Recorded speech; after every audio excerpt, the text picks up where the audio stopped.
Hai guys, kita ketemu lagi dalam pembelajaran sosiologi.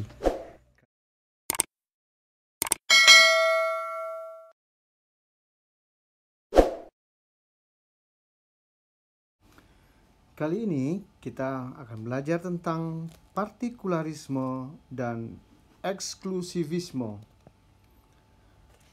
Dewasa ini masih banyak di dalam masyarakat yang kita temukan kelompok sosial yang mempunyai ciri-ciri khusus yang keberadaannya dianggap berbeda dengan kelompok sosial pada umumnya. Nah, kelompok ini cenderung menutup diri terhadap orang luar. Menutup diri inilah yang disebut dengan eksklusif.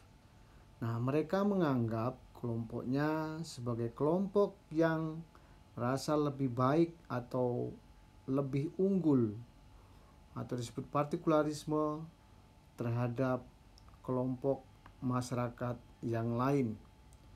Mari kita pelajari satu persatu apa itu partikularisme dan eksklusivisme.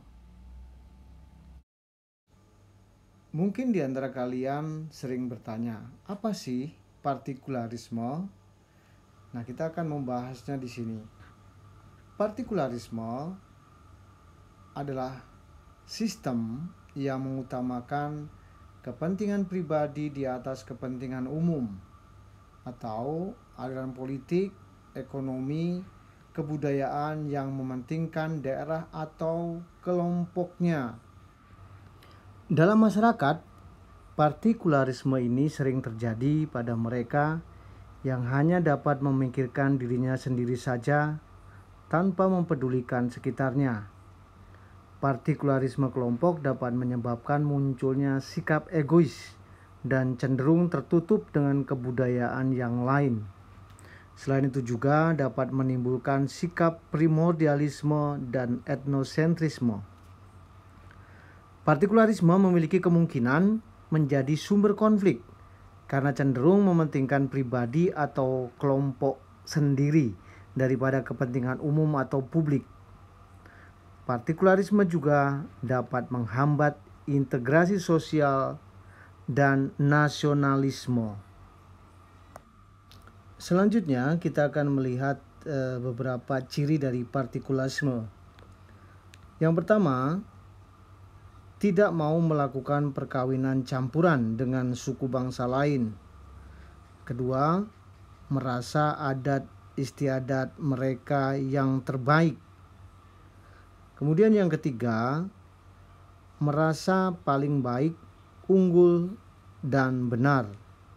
Dan yang keempat, selalu mengutamakan kepentingan kelompoknya tanpa mempedulikan masyarakat yang lain. Demikian penjelasan tentang apa itu artinya partikularisme dan ciri-ciri partikularisme. Lalu apa itu eksklusivisme? Pada bagian ini kita akan membahas arti eksklusivisme dan juga ciri-cirinya. Eksklusivisme adalah paham atau pandangan yang menutup diri dari pihak luar atau cenderung memisahkan diri dari masyarakat lain. Eksklusivisme dapat memiliki dampak positif dan negatif.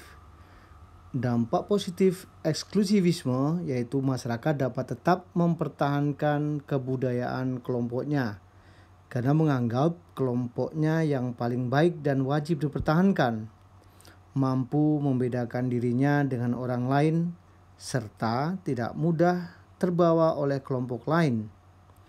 Sedangkan dampak negatif yang ditimbulkan dari eksklusivisme yaitu membuat seseorang menganggap kepentingan kelompok sendiri menjadi satu-satunya hal yang penting, tertutup pada pengaruh budaya lain sehingga sangat sulit melakukan berbagai perubahan yang bersifat progresif dan dapat memecah belah persatuan.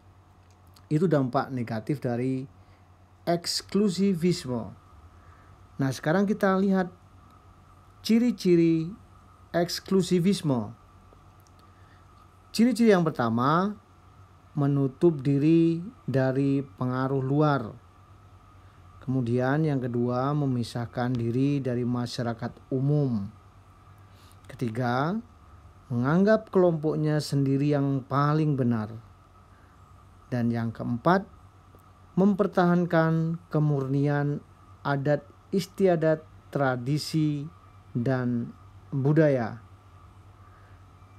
Ya, demikian pemahaman atau pembahasan tentang eksklusivisme dan ciri-ciri eksklusivisme. Partikularisme dan eksklusivisme bisa merupakan sebab akibat. Maksudnya, eksklusivisme terjadi sebagai akibat dari adanya partikularisme. Karena menganggap kelompoknya yang paling unggul, paling baik, dan paling benar, maka mereka kemudian bersifat eksklusif, tidak mau melakukan pernikahan campuran dengan orang di luar kelompoknya. Jadi eksklusivisme terjadi karena adanya partikularisme. Sebagai catatan, perlu pula dikemukakan di sini bahwa kelompok militan, kelompok teroris, kelompok pemberontak, maupun kelompok bersenjata lainnya juga memiliki kecenderungan ke partikularisme dan eksklusivisme dengan memisahkan diri dari masyarakat umum. Namun, hal itu tidak sepenuhnya benar-benar terjadi karena mobilitas mereka juga tinggi. Tak jarang mereka melakukan kontak dengan pihak luar untuk mendapatkan pendanaan, persenjataan, dan juga logistik dengan kelompok luar yang mungkin sepaham, sealiran, atau seideologi dengan mereka. Kelompok ini juga sering menggunakan jaringan internet untuk merekrut anggota baru atau mencari simpatisan dan propaganda.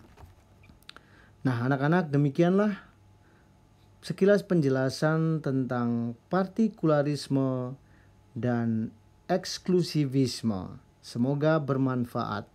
Sampai ketemu lagi dalam sesi berikutnya. Bye.